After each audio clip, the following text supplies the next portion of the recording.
Hi everyone, you're very welcome to this channel Narcon with myself and my co-producer Remy. We haven't been with you for quite a while and I'm sorry about the gap in videos. We're really trying to get this book off the ground and onto Amazon to purchase by next weekend. The minute I know it's available, some of you have been asking, I am going to put a post up on the community page, on our community page, with the title of the book, the price, etc., and the fact that it's available. I'll also talk about it a little bit more on the next podcast. But for now, I would like to do what I hope will be a helpful podcast for people who are still wondering, were they with a narcissist? Or who would like to identify signs in the new person they're with, although some of these may not be apparent till the narcissist gets you into a relationship and into the devaluation stage. Or you may see some of these signs in a workplace narcissist or be very familiar with them in a familial narcissist or friend. So the title of the podcast is Glimpses of the Demon's Manifestation in the Narcissist. Watch out for this. And I have gotten more into the spiritual side of the discussion of narcissism because it is a destructive, what they call personality disorder. There's a darkness about it. People get very destroyed by interactions with narcissists, particularly long-term enmeshments. So the purpose of this work, and thank you from the bottom of my heart for the support that people have shown here, because I would not be on here writing a book, and neither would Remy, if you hadn't said what you're doing is good, you're okay, literally been so validating and supportive. So thank you, thank you, thank you. So the purpose of the work is, it's not to condemn, it's not to, show a lot of hate. That's not the purpose. The purpose of the work is to call a spade, as I often say in these talks, and it's to show the signs so that people can recognize that there is a different classification of human being that walks amongst us, that in my opinion, in old-fashioned biblical terms, has what was then described as a demon attached to them. If you want to put it in more modern terms, so people won't poo-poo it and turn away, people don't if they've had an interaction with a narcissist, then they get it. But I understand that it's a bit like way out there and too much for some people. So I can describe it as a dark energy that a person has gone over to or given into within themselves, and they believe in that aspect of themselves rather than growth, development, kindness, generosity, and love. So without further ado, what I'd like to do in putting across the 8 visual signs that someone, in my opinion, has some type of creature attachment to them, or they've given into the darkness within themselves, and it is hiding beneath the surface.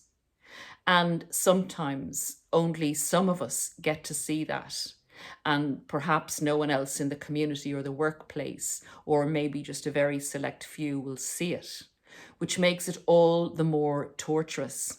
Because the narcissist knows that you know, they know, you know, and they play on that.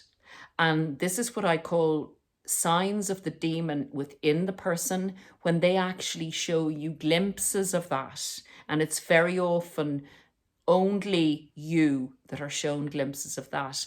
And that's very, very isolating, and it's very torturous, and it's very kind of overwhelming for you because it gets in on you, because you think that everybody else sides with the narcissist, or everybody else thinks the narcissist is great.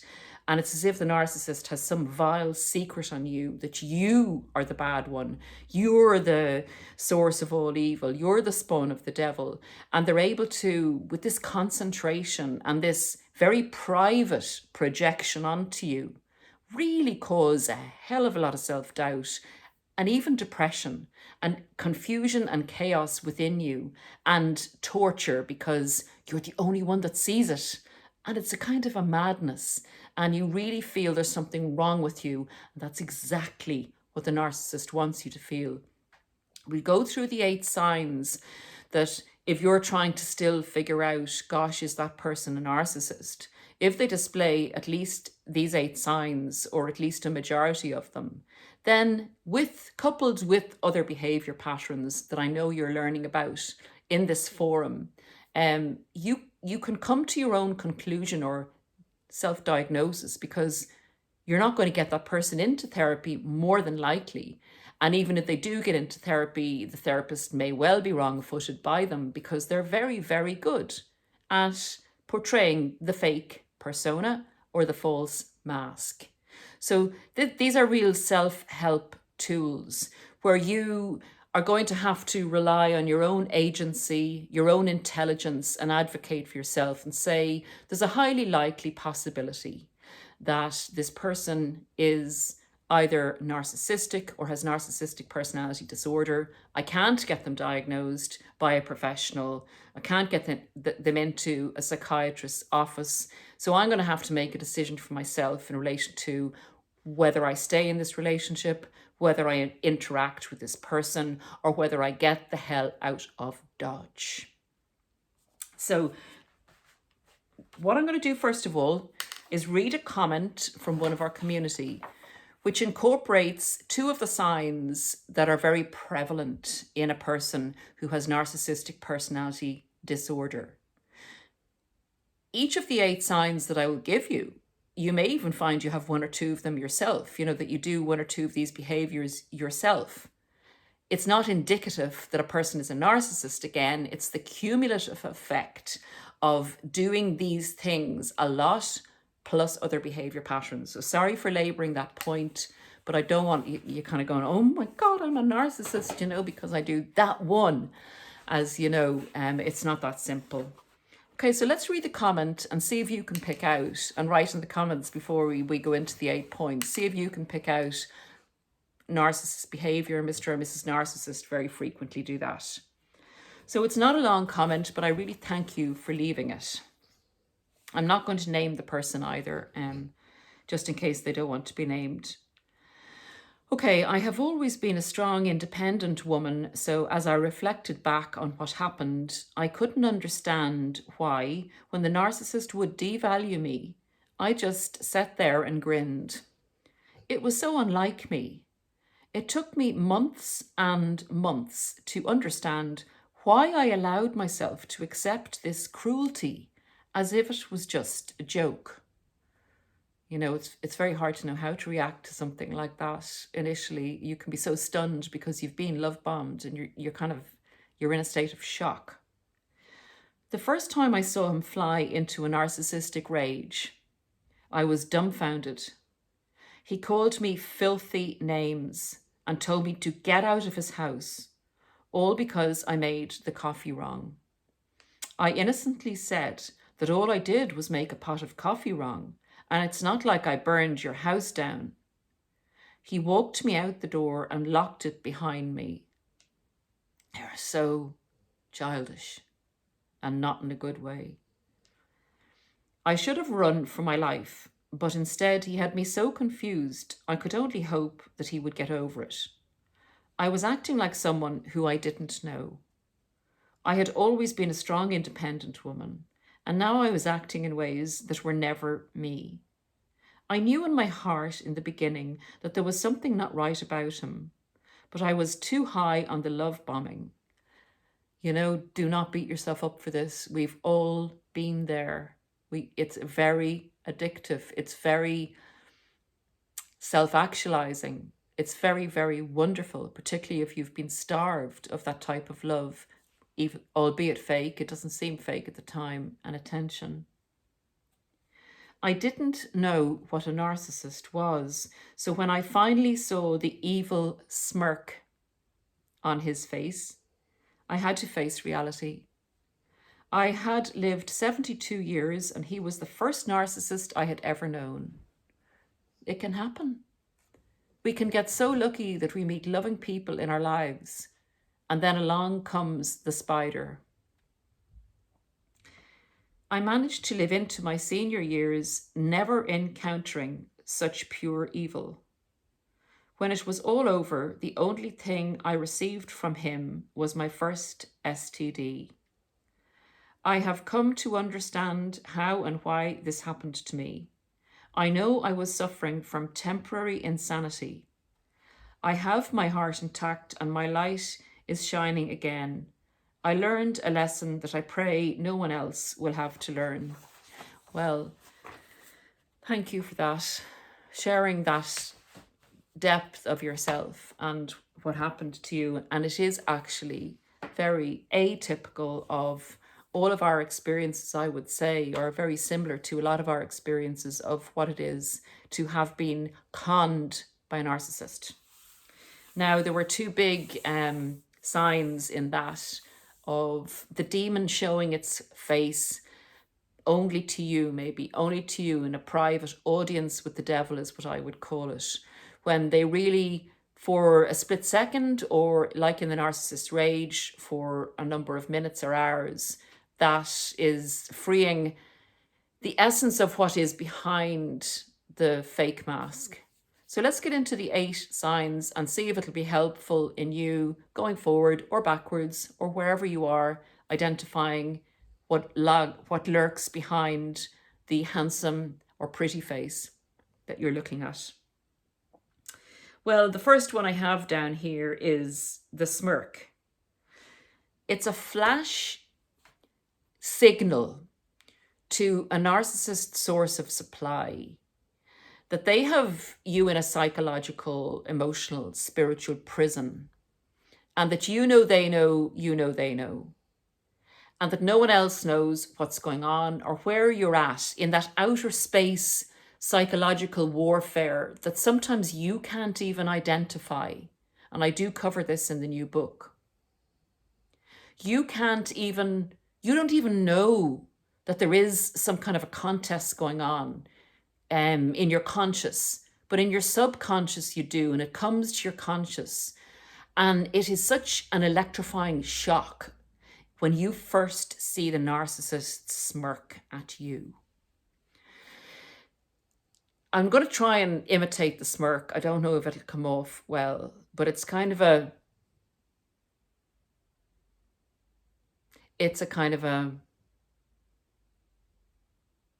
I don't think I've done that very well.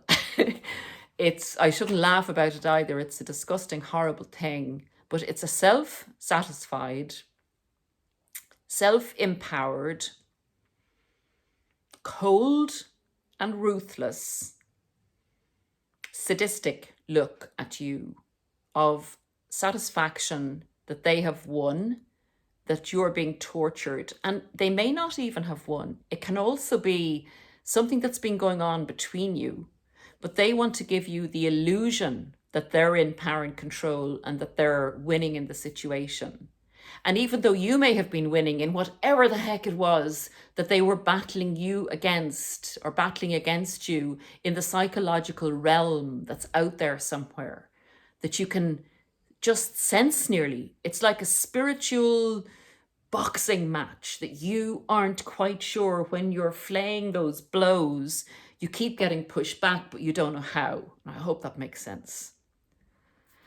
So even if they're not winning in the psychological craziness that can go on with the narcissist, where they bring you down the rabbit hole and you're fighting in the rabbit hole to get back up and you don't know how you got there, them giving you that evil smirk, that flash smirk, the flash appearance of the demon, can set you back enough to make you feel that you're losing, and you can do something then that's out of character for you, like even flip. You get such a shock.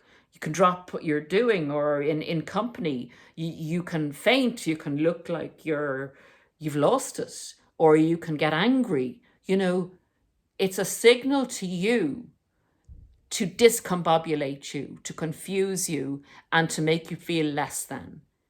So there's a hell of a lot going on when that narcissist gives you that evil smirk and lets you see what lies beneath. And then you know, I mean, a lot of people, when they see that, will even go, oh my God, they were doing that on purpose. And you suddenly see who they actually are. Now, a lot of people can get confused and gaslit because the narcissist can be really nice to you afterwards. But you've got to hold on to when you see that, when they can no longer hold the demon inside and you see who lies beneath the mask, remember it. It's important. That segues into a longer version of the smirk, of the evil smirk. And that's the rictus grin. And that's a longer version where they actually hold this, they show the teeth, they go, anyone listening on audio, I'm trying my very best to do a rictus grin, but it's a big wide grin of the lower face, showing the teeth, and nothing goes on in the eyes. That's when they are trying to give the impression that they're in charge, they're in power, and they're in control.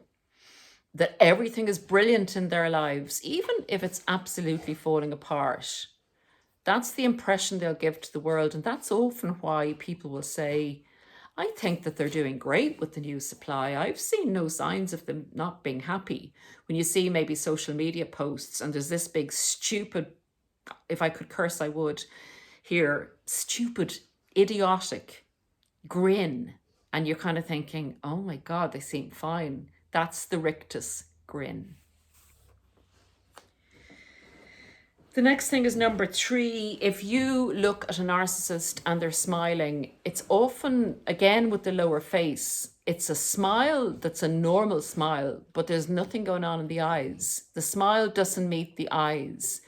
And again, if I can try and do it, it's like, no, I can't. I'm afraid my eyes smile as well. The eyes are connected to the humor and the smile. Isn't that weird? I can't do the dead eyes with the smile. The brain won't allow it, but narcissists can because they don't mean the smile.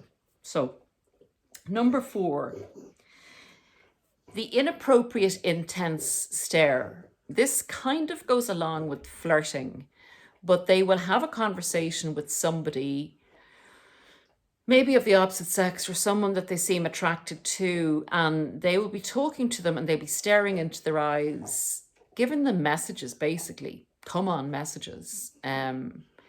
And the conversation may be very inane. It may be about the price of milk. It may be about the, you know, what the latest sports event they were watching, but they'll be staring into that person's eyes, giving them the signal that I want to talk to you further. When we get out of here, you know, I'm going to contact you or whatever. And, oh, give me your number. And the next time that match is on or whatever, I'll contact you.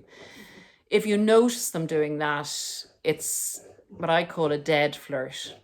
It's a dead flirt, but the other person knows what they're doing and you know what's going on as well. And they say, when you maybe say something to them about it, they say, oh my God, you are so sensitive. Will you just get off my case? You're always going on. You're just jealous all the time, you know, and you know the story, guys, if you've come across that particular one. Number 5 is you're speaking in company, maybe. Now, the narcissist, you're meant to be an extension of the narcissist, like you're the narcissist's arm. So if the narcissist sees their arm speaking, they're going, for goodness sake, it's my turn. I want to speak. I am my arm doesn't speak. I speak. I am the all-important person. What the heck have you got to say that anyone would want to listen to? You're just an arm. So that's the kind of attitude when they're either staring into the distance like, oh my God, will they ever shut up? Or they're fixing you with a stare that when we get home, you are in so much trouble and you know it. So be quiet. Anyone had that particular eye language signal, not spoken, unspoken, again, a kind of a dog whistling, you know, they know, you know. Unspoken language through the eyes. Now, the next is a huge, big giveaway. and it's a dreadful shock. And it often comes before you get the evil smirk. The evil smirk often comes more towards the end. But the narcissistic rage is when that mask is getting too tight for the narcissist, and they have had to put a lot of work into ensnaring you, enmeshing you in the relationship, so that they know you're hooked and they know you're under control and they know that you will work hard to save the relationship and not want to give it up. So they feel stable enough and secure enough to let rip. And do they let rip?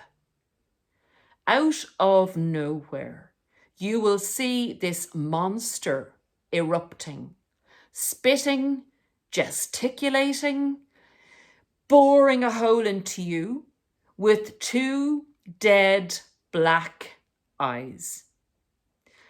So many people have said this. So many others have had this particular example, and I've seen it myself.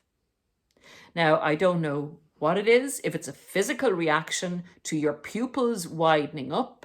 I know they do, your pupils kind of dilate and your eyes can seem blacker for some, for drugs and stuff like that. So that can happen as a physical change in the body. But for some reason, people keep describing it when narcissists have rage.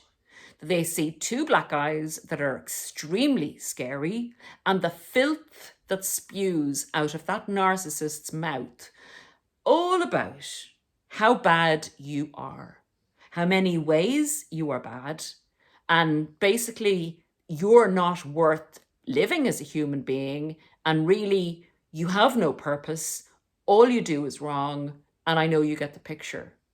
I could go on and on and on. The first time it happened to me, I got 8 personal insults and I reflected on them, and some of them were so not applicable. 1 or 2 of them I could kind of accept, in a reasonable setting, but the others just were nothing to do with me. They're usually a projection of the narcissist, or they're in the narcissist's soft drive or software, in their hard drive, I should say. And someone has said that to them at some stage. Maybe someone who controlled them was in a position of control, a parent, a school teacher, a boss, and they had to sit there and take it. So the way they re-regulate themselves or their emotions when they're in that dark, empty place, when they're not getting enough supply to keep the mask lit up and protect the inner self from the outer world, and protect the inner self from those feelings of shame and disgust about themselves, fear and darkness and jealousy. The rage helps to re-regulate and fire up that mask again so that it's protected. But what happens, the inner person is protected. What happens is you get the vitriol of all that rage and anger that's all the time going on under the narcissist. It's just it got too much. The mask flew off and you were the recipient, probably being the main source of supply of their vitriol, their darkness, the disgusting stuff that was building up in them because they keep feeding it, because that's what they've decided to do. Feed the dark side. So you get that all spewed out. They put the mask back on and it's as if it never happened. It is as if it never happened. Once it's all out, and that's what I call it, like the demon raging, the demon subsides and the dead person comes back on again, like the mask switches back on. Says, do you want to go out? Would you like to go for a walk? And you're going, what just happened? Who was that? And you're kind of going, no. Or you're so afraid that you say, yes. Then you try and compute it in your head and think, maybe something really upset them somewhere else. But you know that's not normal. You know that's not just someone losing their temper. because it didn't even come out of anything that would be appropriate for them to instigate that level of rage and malevolence. It just came out of nowhere. It didn't come out of nowhere for the narcissist. It was a build-up of their hate and rage and jealousy of everyone, but directed at you because you're the nearest person to them and you've been really annoying them, or they've been allowing all their harsh, bad feelings to be directed towards you. Thus, why they need a source of supply. So that's the rage. Very frightening. It is a time when we should say, I'm not doing this anymore. I am walking here. I am leaving. This person is not normal. There's something else going on. They are on a different level to the normal human being. And there's obviously something very, very wrong inside, because you don't just get a narcissist rage. There is so much more attached to, so much more going on, and so much more going to come at you. If a rage like that comes at you, coupled with a lot of these other things, you're not just going to walk away, without getting any kind of, what will I say, revenge from the narcissist. There's a lot more the narcissist is doing in the background, including maybe hiving off your finances, cheating, talking about you with family and friends, spewing lies about you, preparing for the smear campaign. That's just an indication of what's actually going on in the background with a narcissist. And if you're lucky enough, awful though it is, to be shown the demon behind the mask, then take it seriously. I've got two last ones.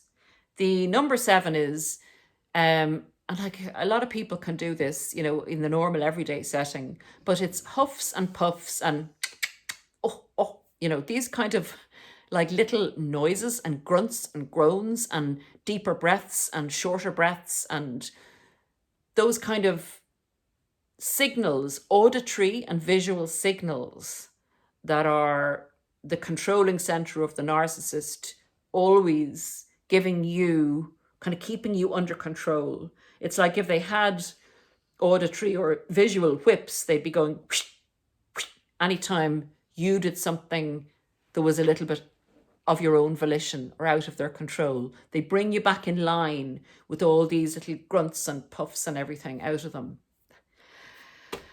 Again, would you want to live with that all the time? When you think about it, I mean, who wants this person going around, you the slave and them your master? Anyway, number 8 is really eerie. It's really scary. It's the empty, vacant look when they're sitting there and there's no one at home. We have an old saying here, I don't know if you have it everywhere else. The lights are on, but there was no one home. That's the vacant stare, the empty stare. And you kind of go, hello, hello. And I mean, I know we can all daydream and, we're all mesmerized and are looking into the distance, but this is just like, they're not turned on. It's like the Ottoman or whatever, the machine is not turned on. It's not firing up. So guys, that's a very in-depth kind of look at,